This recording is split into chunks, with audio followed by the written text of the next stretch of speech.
Hello everyone, my name is Paige Loughman. This presentation is for my Integrated Criminal Justice Capstone. This presentation is about U.S. crime prevention methods and techniques. I would first like to start off by introducing my audience. Hello, I'm Jabbar Degree. I'm Paige's friend, and I'm a fabricator. Hello everybody, I'm Michael Henson. I'm Paige's fiance and I'm a mechanic. Hello everybody, my name is April Gardner and I am Paige's mother. I work in the medical field. And I would like to start off by thanking each and every one of you for taking time out of your Saturday to be here for me and support me and to listen to my presentation. I also just want to say my audience members are right here. They are unfortunately out of camera because of the room we have to work with. Now, my question to my audience is, what comes to your minds when you think of crime prevention methods and techniques? Well, I would say people being more knowledgeable about the laws and punishment in the United States. That's great. Or maybe installing more patrols in higher crime areas. That's a good idea. Or maybe getting to the kids when they're still in school around the 9th, 10th grade. Start educating them about our laws and what our law enforcement does. That is a great idea as well. For me, when I hear crime prevention, I think of starting young, starting with the youth. Beginning crime prevention, starting with the youth, can help the younger generation become productive members of society. Therefore, crime prevention in the U.S. should focus on academic seminars, building a strong police-community relationship, mandatory ride-alongs for youths, and capital punishment as ways to deter and prevent crime in the U.S.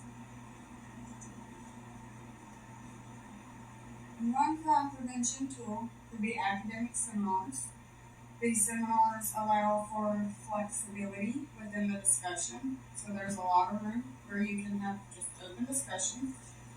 This derives from the Vygotskian social learning theory. This theory stresses the importance of peer-to-peer conversation as it aids in a gain in knowledge and mental concepts. Vygotsky's view was that peers rely on their fellow peers, and that there is a distance of what can be accomplished when individuals are supported versus when individuals are not supported. Furthermore, knowledge can be shared and misconceptions can be cleared up. Some topics that can be discussed in academic seminars could be about clearing up misperceptions when it comes to law enforcement, laws in general, punishments, and how the judicial system works in general. Furthermore, seminars can help individuals in building their speaking skills, gaining self-confidence, and building on human reasoning skills, all of which are important tools to have when going into adulthood. Seminars can, other than conversating, they can include researching and completing readings. Therefore, the youth could do some researching and some reading and gather information, which can then be shared during these academic seminars, and it could help clear up any misperceptions that are out there.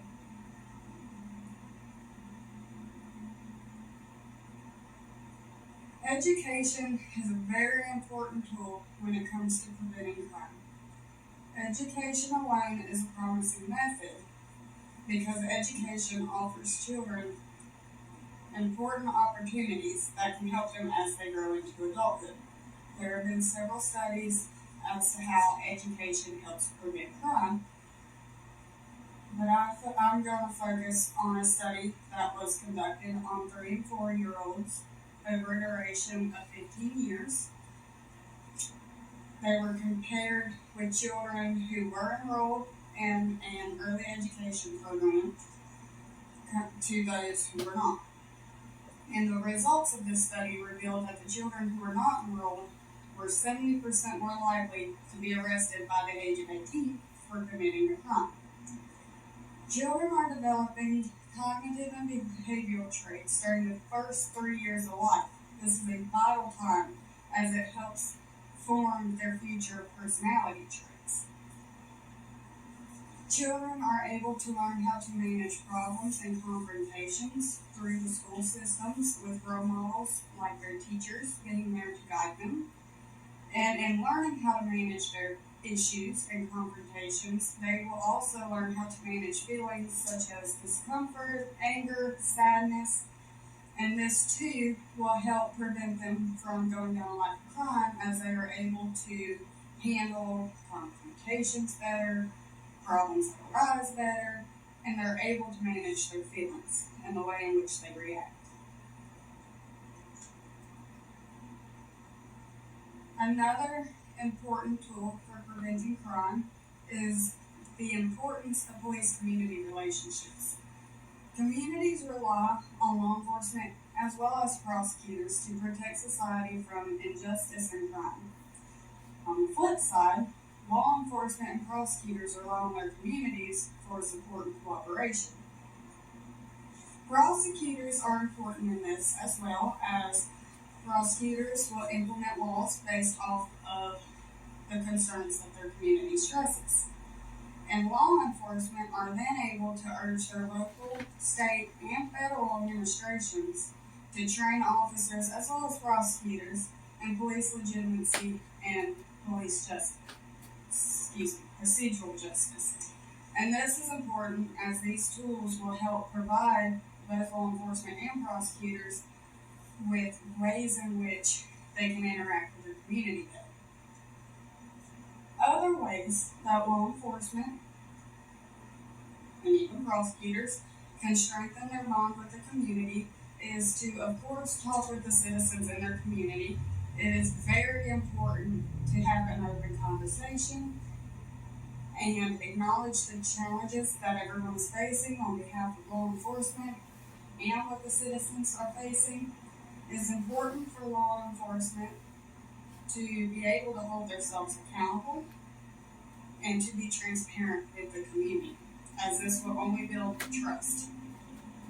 Another important way is to reduce bias through interacting with the community and to promote diversity. And this can be done, for instance, by law enforcement hiring more diversity within their agency.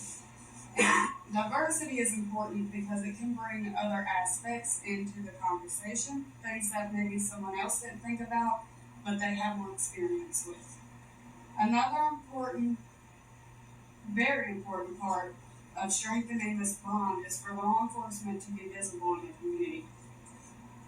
This can help for so many reasons. First of all, a lot of the times, citizens are not as willing to just go up and engage with law enforcement. So therefore, a lot of individuals only speak with law enforcement when, for instance, they get pulled over for a traffic citation, which is usually not a fun process that anybody likes to go through, and it can leave them with negative ideas about law enforcement. But being visible in the community will help law enforcement be able to communicate with citizens, and citizens communicate with law enforcement about other things other than when they are having to enforce the law.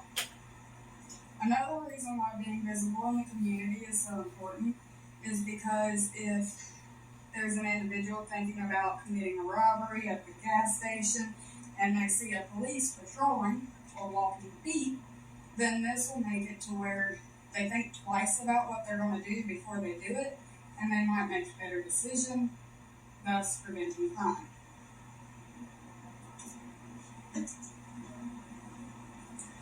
Another way to build police community relationships is through volunteering within communities. Volunteering can aid in gaining a better understanding of what law enforcement has to go through, and law enforcement can gain a better understanding of what the citizens are facing. Volunteering can aid in building trust among law enforcement and the citizens in which they serve, and in doing so, this will help law enforcement be able to better relate to the members within their community. A good way to be able to volunteer is with citizen police academies, as these academies allow members to have the opportunity to sign up and receive lectures, demonstrations, role play activities, and even participate in ride-alongs. Ride-alongs are where individuals can get in a patrol car with an officer and ask them questions about their duties. Officers can explain what they do throughout the day, and they're able to physically see for themselves what officers have to go through.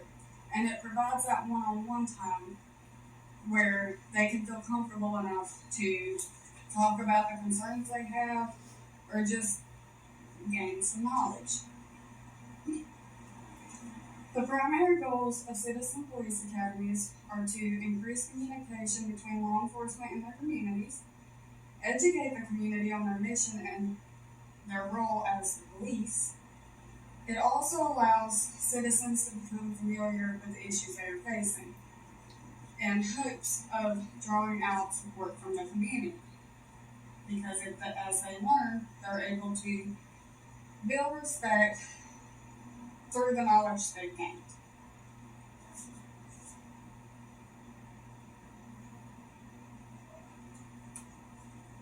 Effectiveness of citizen police academies. According to a judicial experiment conducted on all 50 states of the United States, participants stated they had a better understanding of law enforcement's duty, saying that it was more interesting, dangerous, and more difficult than what they had originally believed. Participants were also able to witness law enforcement's training and what they have to go through, and in return, believed that it was more adequate compared to what they originally believed.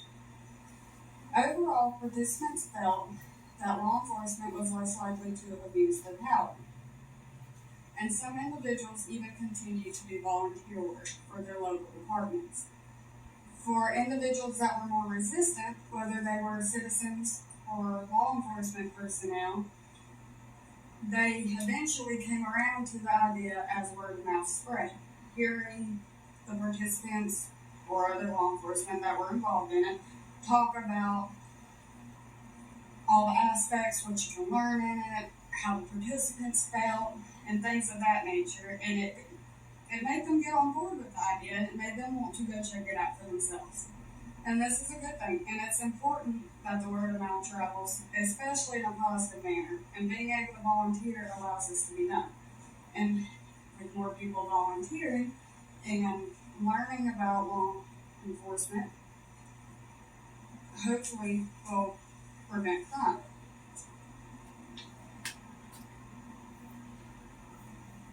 Another tool that can be used in crime prevention is mandatory ride-alongs for youths.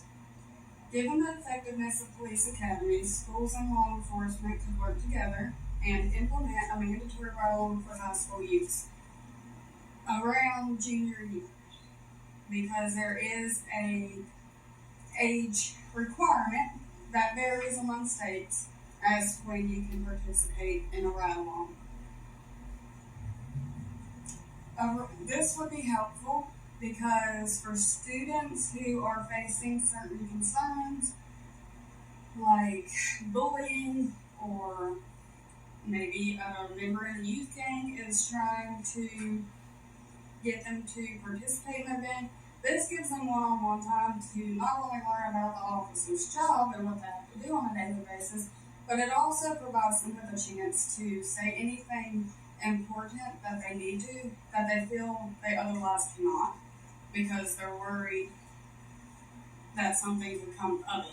But being in a patrol car, it's just them and the officer, and it's likely to make them more comfortable to talk about such concerns. and the officer can help give them ideas on how to handle it. And depending on the severity of it, they can speak with the school or take it upon themselves to handle, such as if it's a youth game. It is usually up to the media and politicians to communicate the outcomes of criminal justice and their system. And this can have fundamental issues associated with it because, especially recently, you see a lot of the negative sides of law enforcement. And that's natural. But there's also positive sides that should not be left out.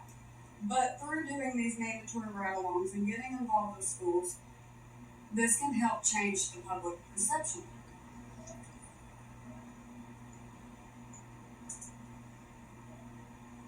Moving on to, instead of all youths, focusing on at-risk youths. At-risk youths are children who are less likely to be able to transition into adulthood successfully. Success can refer to a wide variety of things, such as academic success. Is the individual ready to get a job? Is the individual able to be financially stable on their own? And the individual's ability to become a productive member of society. There are a lot of reasons there are a lot of factors, that can determine an at-risk youth. However, some of the most common factors pertain to a lack of parental guidance, trying to steer them in the direction. Suffering from low self-esteem can lead to several issues. It can get you in the wrong crowd. Poor relationship with other peers can be a problem. Once again, it can get you in the wrong crowd. For example, if a youth gang is the only one that you feel wants to accept you, then you're likely to go down the wrong path. Behavioral and disciplinaries are another concern. And then a big concern are the children growing up in poverty, as they are more exposed to gangs, violence, and they can even be exposed to substances easier and things of that nature. The more at risk a youth is, the more likely it is that they'll go down the wrong path. And youths can even be tried as adults when it comes to punishments, depending upon how bad their history of crimes get. Therefore, they should be educated on the seriousness of the laws and punishments, including one as serious as capital punishment. So what is the effect of capital punishment? Laws are put into place as a preventative measure, and sentences are then imposed as a punishment if the law is broken. This goes for capital punishment as well. The law is there as a deterrent, but it's also there as a punishment. According to a state data analysis, in states that have suspended capital punishment statutes have seen a large increase in their murder rate. And for states that did wind up reinstating the statute, witnessed a major decline in their murder rate. This can aid in revealing the deterrent effect that capital punishment does have. According to the statistics, several states that suspended or abolished capital punishment have witnessed an increase in their murder rate up to 91% of all cases. That is a lot. When it comes to looking at the effect of reinstating capital punishment, the study revealed that in approximately 70% of the cases, the rate of murders declined. So this does show a preventative effect. It may not prevent each and every individual, but there is a preventative aspect to it, because when individuals know this law is in place, they're less likely to commit the crime, especially when educated on the punishment and the laws. Now, when it comes to capital punishment, you have individuals that support it and you have individuals that oppose it. The reason why some people are in opposition of it is due to racial bias in jury selection, use of faulty scientific testimony, and failure to provide proper legal representation. These are just some of the reasons why individuals are opposed to it. Despite this information, though, many individuals still support it. because public attitudes regarding this punishment are very complex. The reason public attitudes are very complex is because it comes down to personal experiences, one's culture, one's religious affiliation, and so on.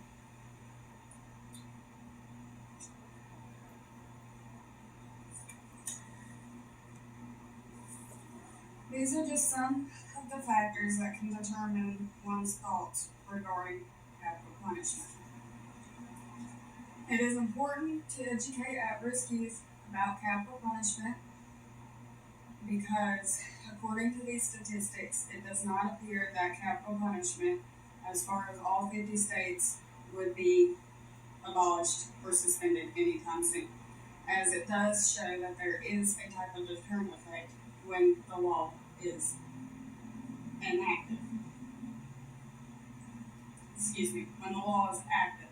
When the law is inactive, it shows that murder rates rise. So it's important to educate at-risk youth about this because it is something that they could face if they continue going down a line of crime.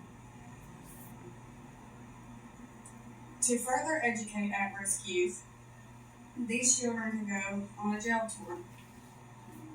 Similar to what Suffolk County Sheriff's Department has, where they take the at-risk youth in, they walk them through the process, such as fingerprinting and mugshots and things of that nature, and then once that is through, they can then go to an area, such as the chapel of the jail, where they can sit down and have inmates who have volunteered come and talk to them about their mistakes, in short, and the consequences that resulted due to their mistakes, and can even go into talking about what they wish they would have done differently if they knew what they knew now, and how this has affected them, and why these youth do not want to go down this path.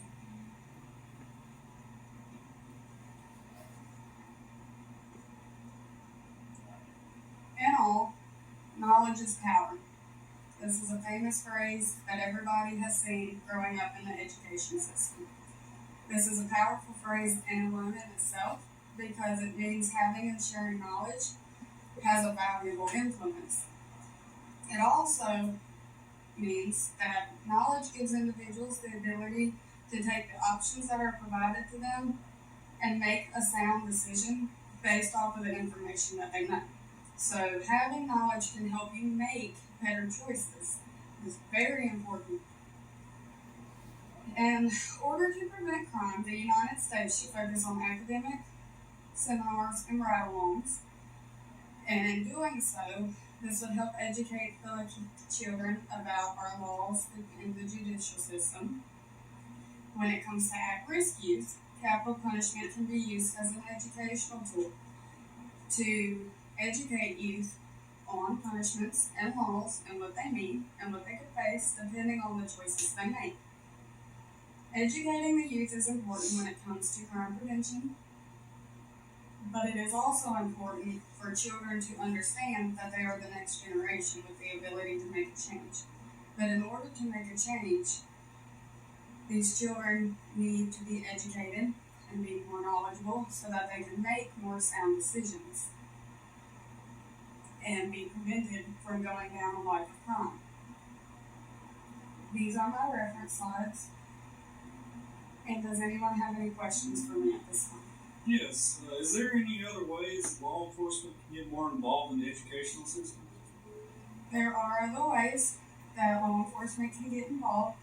There are many ways. One is through educational programs such as the DARE program, where instead of long lectures, they now will go and they will talk, but it's not a lengthy lecture, but they will also do demonstrations, get the youth participating in role-playing activities, and anything that can help bring the reality in.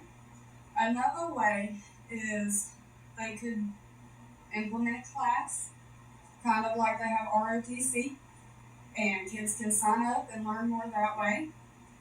And then another way that could be accomplished is law enforcement could participate in the sports at the school.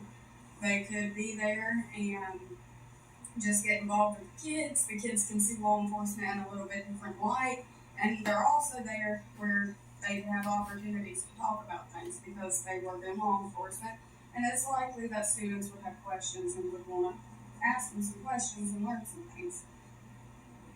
Is there any other questions for me at this time? No, I think that's all I have. Okay. I would like to thank my audience again for being here and supporting me. And I also just want to say that I'm looking this way because my audience is over here sitting, so I'm looking at them, and I'm also looking at the camera. But I want to thank everybody, and that concludes my presentation.